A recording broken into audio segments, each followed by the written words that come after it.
Friends, thank you for being here today. We find ourselves at a moment in our nation's history that demands not just our attention, but our deepest understanding. What if I told you that the very foundation of our judicial system, the simple, sacred idea that a court order is a command, not a suggestion, was tested to its breaking point this week? And can we honestly say that our democracy is secure if the most powerful among us are permitted to shatter the rules that bind the rest of us? These are not hypothetical questions posed in a law school classroom. They are the urgent realities facing us right now. We are gathered here to unpack a legal earthquake that occurred in a federal courtroom just days ago, an event so significant that it sent shockwaves through Washington, D.C., and across the country. We are talking about the moment a federal judge, a figure of restrained authority, finally said enough. For months, we have watched a slow-motion collision between the irresistible force of Donald Trump, AIM-S political strategy, and the immovable object of the federal legal system. We have seen fines levied. We have seen gag orders issued, appealed, modified, and violated. We have seen a former president test the boundaries of what is permissible in a court of law, treating legal restrictions with the same combative energy he brings to the campaign trail. But what happened on December 12th was different.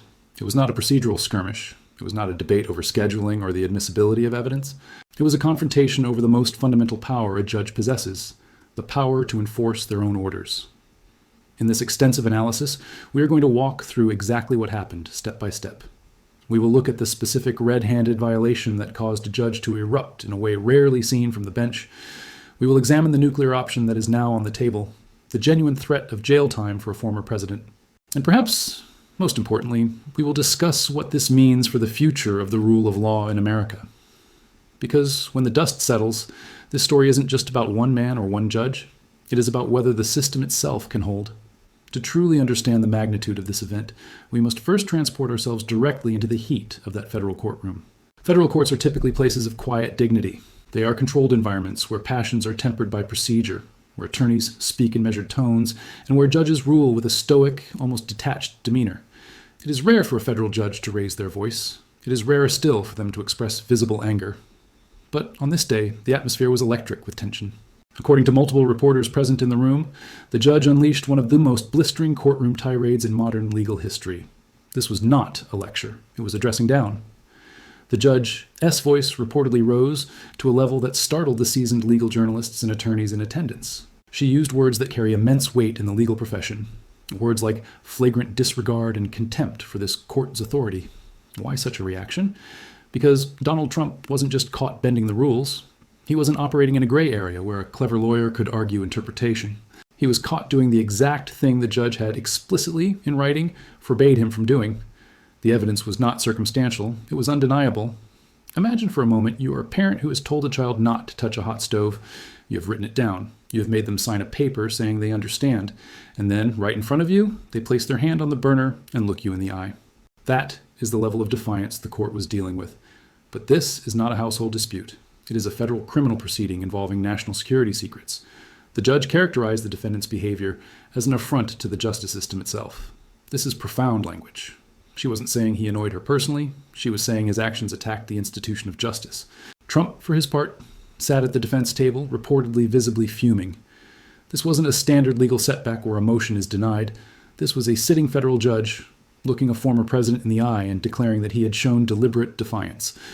When federal judges start using language like deliberate defiance and affront to justice, you know something massive has shifted. The veneer of deference usually afforded to a former commander-in-chief had evaporated. In its place was the raw power of the judicial branch asserting its supremacy over the proceedings. But to fully appreciate why this explosion occurred, we have to look back at the months of high-stakes tension that led us to this moment. This judge has been in an incredibly difficult position. Pointed to the federal bench with bipartisan support back in 2019, she has been walking a tightrope since the day this case was assigned to her. On one side of the tightrope is the need to treat Donald Trump like any other defendant. The blindfold on Lady Justice implies that wealth, power, and fame should not tip the scales. On the other side is the undeniable reality that he is a former president and the current frontrunner for the Republican nomination. This unique status creates logistical and political nightmares that no judge has ever had to navigate before. For months, the judge tried to balance these competing realities. She granted courtesies. She allowed for scheduling flexibility. She endured attacks on her own impartiality without responding in kind. She was trying, essentially, to keep the temperature down and ensure the process appeared fair to all observers.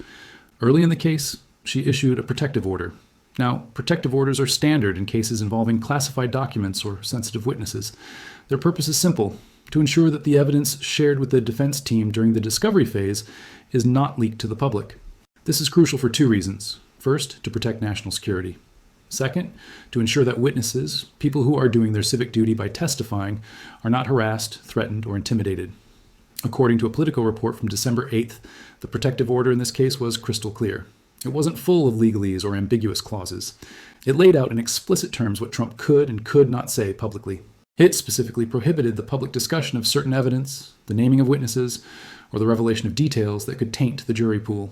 Most importantly, Trump's attorneys signed off on this order. They acknowledged they understood the restrictions. They communicated these restrictions to their client. For weeks, Trump mostly complied. He pushed right up against the boundaries, posting on Truth Social about the witch hunt and the corrupt system, but he generally skirted the edge of what was legally permissible regarding the specific evidence.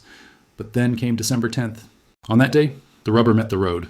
Trump posted a series of messages that didn't just approach the line, they obliterated it. According to CNN's legal team, Trump named a confidential witness. He didn't use a pseudonym. He didn't use a vague description. He named them. Furthermore, he shared details about classified evidence that was currently under seal. Let's pause and be real for a second. If you or I did this, if a regular defendant in a drug case or a fraud case went onto social media and named the confidential informant testifying against them, we would be in jail before the sun went down. Violating a court order regarding witness safety is one of the quickest ways to lose your freedom while awaiting trial. Judges take it extremely seriously because if defendants can ignore court orders, the entire system breaks down. It becomes the Wild West. All of this context brings us to the pivotal hearing on December 12th, where the simmering tension finally boiled over. According to multiple sources inside the courtroom, including reporters from CBS News, the proceedings started relatively calmly. It began as many hearings do, with the prosecutors presenting their motion. The prosecution's case was simple and devastating. They didn't need complicated legal theories. They presented screenshots. They had the Truth Social posts, preserved and time-stamped, showing exactly when they were made. They contrasted these posts with the text of the protective order. Trump's attorneys, caught in an impossible position, attempted to do what defense lawyers do. They tried to spin. They argued that the posts were a general commentary about the case. They argued that Trump wasn't targeting the witness, but rather commenting on the nature of the investigation. They raised the banner of the First Amendment, arguing that, as a candidate for president, Trump had a right to defend himself publicly. The judge listened. She asked clarifying questions. She seemed to be methodically working through the arguments, giving the defense their due process. Then came the moment that changed everything. According to NBC News reporters who witnessed it, the judge stopped the back and forth. She pulled up the actual protective order on the large courtroom screens. She then began reading it aloud, line by line. She would read a line from her order. The defendant shall not disclose the identity of witnesses. Then she would point to Trump's post, where he named the individual by their full name. She read another line. The defendant shall not discuss classified materials under seal. Then she pointed to Trump's post, describing specific documents. It was a visual dismantling of the defense's argument. The language was unmistakable. It was so blatant, so undeniable, that the courtroom fell completely silent. You could hear a pin drop. The general commentary defense evaporated instantly under the harsh light of the facts.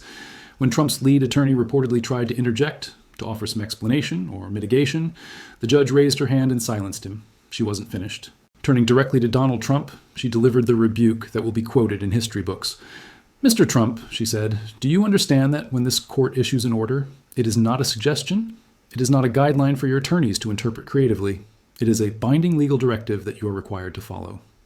Reporters noted that her voice had an edge to it that hadn't been there before. Your posts from December 10th represent a flagrant and intentional violation of this court's protective order. The evidence is not ambiguous. The violation is not debatable.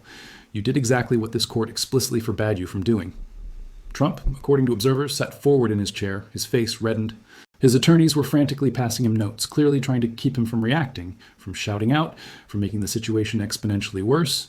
They knew, even if he didn't, that they were standing on the precipice of disaster. After establishing the undeniable nature of the violation, the judge moved swiftly to address the consequences. She stated she was holding Donald Trump in contempt of court. First came the financial sanctions. She fined him $50,000 for each violation. The judge knew this. She knew that fines alone had not stopped Trump in the past. And this is where she dropped the bombshell. The judge stated clearly that if Trump violated the protective order again, she would not hesitate to impose custodial sanctions. In legal terms, custodial sanctions is a polite way of saying jail time. According to legal experts watching the proceedings, this was the nuclear option. A federal judge was putting a former president on notice that he could be taken into custody. She explained her rationale. She said she had given Trump every benefit of the doubt. She had crafted the protective order with his unique position as a candidate in mind. She had been patient with his boundary-testing behavior up until now, but she noted this clear violation left her no choice. She had to impose meaningful sanctions to protect the integrity of the proceedings. This testimony sent shockwaves through the courtroom. It wasn't just about fines or procedural slaps on the wrist. This was a federal judge essentially saying that Trump's conduct was so egregious, so contemptuous of judicial authority, that incarceration was now on the table. This is a profound shift. Until this moment, the idea of jailing Trump for contempt felt like a theoretical possibility, something pundits discussed on cable news, but that no judge would actually dare to do. The Secret Service logistics alone make it a nightmare. The political fallout would be catastrophic. But this judge looked at the facts and decided that the risk to the rule of law was greater than the risk of political fallout. I want to pause here and ask you directly, do you think the judge was right to finally put jail time on the table? Or do you believe this crosses a line? This is a moment that divides legal experts, and I want to know where you stand. Scroll down right now and leave a comment with your thoughts. Is this justice, or is it overreach? Now, to understand why the judge reached this absolute breaking point, we have to look at the long history of defiance that paved the way. This isn't the first time we've seen Trump clash with judges over what he can say. Recall Judge Juan Merchan during the New York trial regarding the hush money payments. Trump posted about the judge's daughter. He made claims about bias. He violated gag orders so many times that the court held him in contempt multiple times. He paid thousands in fines, but he kept pushing. He seemed convinced that judges wouldn't actually jail him no matter what he did. And in that case, he was right. He faced financial penalties, but he never faced the threat of custody that would have silenced any other defendant immediately. Then there was Judge Tanya Chutkan in the January 6th case in D.C. She issued a gag order after Trump attacked prosecutors and potential witnesses on social media. Trump's attorneys fought that order all the way up through appeals. While they got some modifications, the core restrictions remained. Trump violated those restrictions too. The judge held hearings, imposed additional penalties, but again the cycle continued. And let's not forget Judge Arthur Engoron in the New York civil fraud trial. He fined Trump repeatedly for attacks on court staff, specifically the judge's law clerk. Trump posted a photo of her on social media with false claims about her political affiliations. This led to immediate sanctions and a strict gag order. Even after being fined, Trump made comments that came close to violating the order again. Even Judge Aileen Cannon, who oversees the classified documents case in Florida and has been viewed by many legal analysts as sympathetic to Trump, has had to issue warnings about improper public statements. Across all these cases, the pattern has been identical. Trump pushes boundaries, he gets warned, he pays fines, he keeps doing it. Why? Because the ultimate sanction, jail time, has never actually been imposed. He has successfully called the legal system's bluff time and time again. This strategy relies on a simple calculation. I am too big to jail. He gambles that his status as a former president and a current candidate creates a force field around him.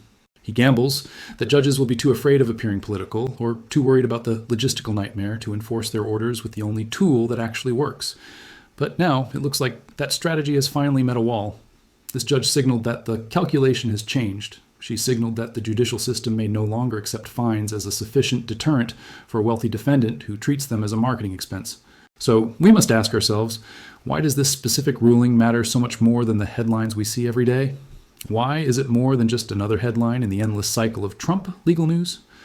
First and foremost, it is about witness safety and obstruction of justice. The judge explicitly noted that the witness Trump named had already received threats after being publicly identified in court filings. Trump knew this. By amplifying that identification on his social media platform to millions of followers, he wasn't just venting, he was putting a target on a citizen's back. The judge used the phrase reckless disregard for the individual's safety. Legal experts told CNN that this language transforms the violation from a technical infraction into something far more serious. It's not just about Trump's First Amendment rights versus court authority. It is about whether the justice system can protect the people who participate in it. If witnesses are too terrified to testify because they know the defendant can expose them to millions of angry followers without consequence, then the trial cannot function. Justice cannot be done. This puts Trump's legal team in an extraordinarily difficult position. On one side, they need to control their client. Every attorney who has represented Trump has faced this challenge. How do you defend someone who actively sabotages his own defense? How do you mount a legal strategy when your client keeps creating new evidence of obstruction? On the other side, they have to somehow argue to appellate courts that the contempt finding and sanctions were too harsh. But that is extraordinarily difficult when the violations are so clear. Trump's posts are time-stamped, they are archived, they are impossible to deny. The protective order language was explicit, there is no ambiguity for appeals, courts to seize on, no gray area that might suggest the judge overreached. This ruling also has immediate political implications. It undermines the victim narrative. Trump's story has always been that he is being persecuted by a rigged system, that the judges are biased, that the cases are political witch hunts. But when you're caught violating an explicit order, like naming a witness you promised not to name, and a judge has to threaten you with jail, that narrative becomes much harder to sell to anyone outside the most committed base. Moderate voters, independents, and even some traditional Republicans who were giving Trump the benefit of the doubt now see documented proof that he deliberately defied a court order. It isn't the deep state attacking him, it is a judge enforcing a rule he agreed to follow. Furthermore, this sets a legal precedent. Other judges, Judge Chutkan, Judge Merchan, are watching. This ruling gives them a framework. They can cite this decision. They can say, look, another federal judge has determined that fines are insufficient and that custody is a necessary threat. It creates a permission structure for the judiciary to be tougher. But we must also face the uncomfortable logistical nightmare that lies beneath the surface of this threat, the constitutional paradox. While the judge's threat of incarceration is legally sound, it opens a Pandora's box of practical realities that no civics textbook ever prepared us for. We need to talk about what custody actually looks like for a man who is legally entitled to 24-hour armed protection by the Secret Service. This isn't just about a jail cell. It is about a collision between two arms of the executive branch. The U.S. Marshal Service charged with detaining prisoners, and the Secret Service charged with protecting the life of the former president at all costs. If the judge were to follow through on her threat, we would witness a surreal logistical negotiation. You cannot simply put Donald Trump in a general population holding cell. The Secret Service would legally be required to be in the cell with him, or at least in the immediate vicinity, creating a bizarre scenario where federal agents are effectively imprisoned alongside their protectee. Experts suggest that jail in this context would likely mean a specialized, isolated facility, perhaps a converted barracks on a military base or a secure safe house, stripped of luxury but fortified against the outside world. This creates a gilded cage dilemma. If the conditions are too comfortable, the public will see it as a farce, proof that the wealthy play by different rules. If the conditions are too harsh, it fuels the political firestorm that he is a political prisoner. And consider the image that would be beamed around the world. The United States, the beacon of democracy, incarcerating its leading opposition candidate. To some, it would be the ultimate proof of the rule of law working, that no man is king. To others, it would look uncomfortably like the very authoritarian regimes we criticize abroad. Furthermore, we must consider the silent victims in this chaos, the jury pool. Every time this drama escalates, every time a witness is named or a threat is made, the pool of impartial jurors shrinks. The judge's explosion wasn't just about her authority. It was a desperate attempt to salvage the possibility of a fair trial. How do you find 12 citizens who can look at the facts objectively when the defendant is actively warring with the court itself? By poisoning the well of public opinion, the strategy threatens to make a fair verdict impossible, potentially leading to a mistrial, which might be the goal all along. This logistical and societal friction is why the nuclear option has been avoided for so long. It is not just about the law, it is about the fabric of the nation. The judge knows that executing this order would be the ultimate stress test for the American experiment.